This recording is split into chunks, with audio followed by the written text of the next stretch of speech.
want to show you how we do a pre-weave before we tension everything, and this helps you be more consistent. So my last weave went up and over this rung, come up through the center, so I'm going over this rung and continuing that same process. So, okay, so once that happens, I want to go ahead and get some tension on this before I let my clamp loose, because I don't want this to get loosened. In fact, you want to go ahead and double check that, so otherwise if that loosens and you don't notice it, by the time you get back around there, it's not going to be good.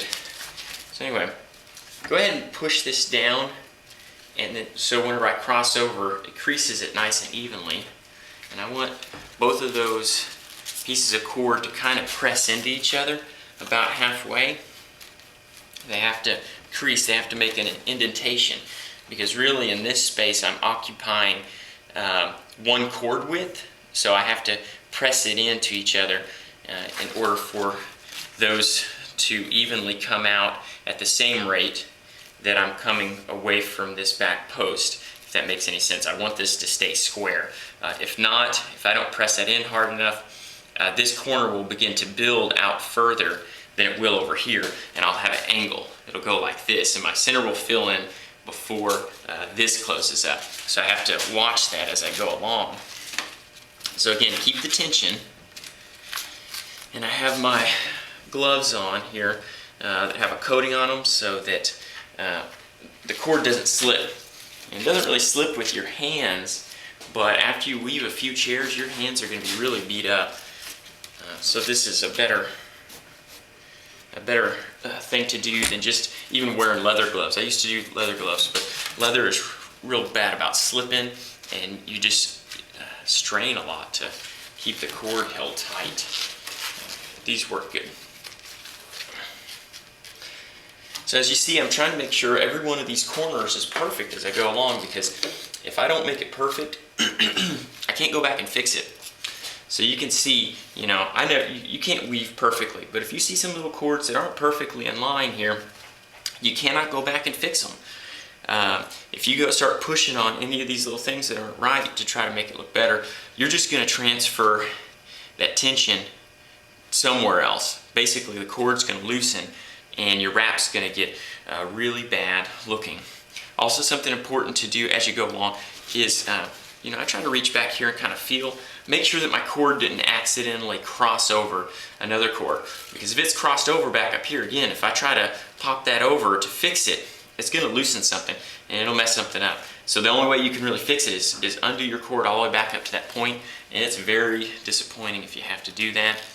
It's a tremendous amount of work, so make sure. I think that's the biggest mistake I've made in the past, is not being careful about checking that sort of stuff as I go. So again, the idea is to try to come from the center and point in, keep all your weaves nice and consistent and clean. And if you do it like this in one little order, pre-wrap it and then tension it, you're going to find you get more consistent results than trying to do it as you go with the shuttle along doing each corner. It's just way too easy for things to come to get loosened. One thing you'll notice is I don't stuff my seats. Some people do, especially in the beginning. There's no shame in it, because maybe your wrap isn't real consistently tight. If you have it stuffed, that will kind of keep everything look a little neater, makes it look like you have everything a bit tighter. If you do stuff it, make sure and use a craft paper or some sort of paper that matches this cord, because if not, it's going to show through the cord and it's going to look bad. Some people use cardboard.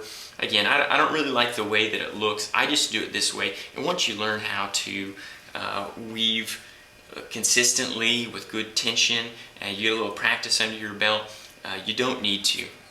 All the Danish modern chairs, they just have the seats woven this way, and plus Wegner stuff has this gap here, so you would see this stuff, the stuffing from that angle. But all the Danish modern chairs, they don't do it. They just weave it like this, and it looks really good. It just takes a little bit of practice. But again, there's no shame in doing that. If you feel the need or you just want to. Some people say they like the way it makes the seat look fuller, and that's okay too. All right, so that should get you on your way, and we'll cover how to fill in the center part. Once these points contact, which they will before these do, we'll have a little space in the center, and we'll cover how we can fill that in and calculate how much cord you have, because at that point it's real critical that you don't have a whole lot left over if you want to avoid a bunch of knots underneath the chair, which is the way I like to do it.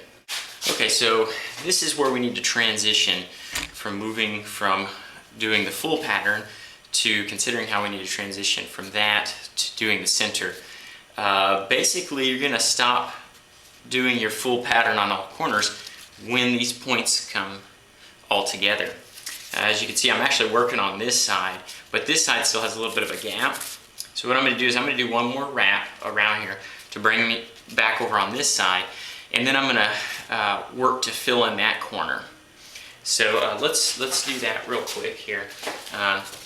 And as you can see, I've switched to a different shuttle, one that's thinner, because if I had my big fat shuttle at this point, I would do nothing but, I wouldn't be able to probably even get through that hole, but I would mess up my weave for sure if I push it through there. So I have this long shuttle, and I can get just as much weave on it, or material on it, but it doesn't take up as much diameter.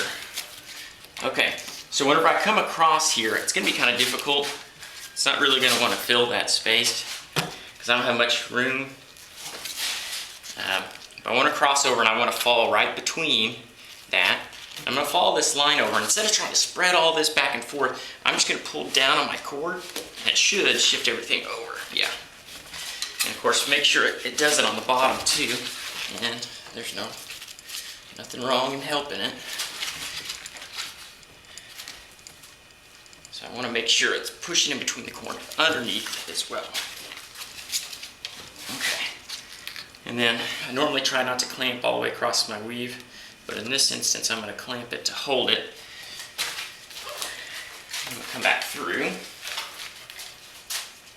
and work the other side, because this is going to be bringing me across to the opposite side. And actually at this point I could probably just about take my material off this shuttle and start working it by hand.